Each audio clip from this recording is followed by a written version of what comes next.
खबर शामिल करते हैं सियालकोट से। हमारे सिटी रिपोर्टर शेख नवीद की रिपोर्ट के मुताबिक संबड़ियाल के इलाका थाना एयरपोर्ट के करीबी गांव में चोरी की वारदात।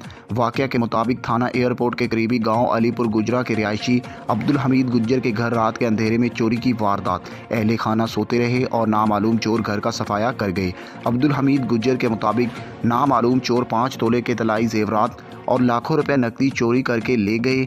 अब्दुल हमीद संबड़ियाल में दुकान पर सेल मैनिक करता है। मैंने क्या किया है कि मैं गरीब आदमी हूँ, मुझे इंसाफ दिया जाए। साहिल ने SHO थाना DPO सियालकोट DIG गुजरावाला से चोरों को गिरफ्तार करने और इंसाफ दिलवाने की अपील की है।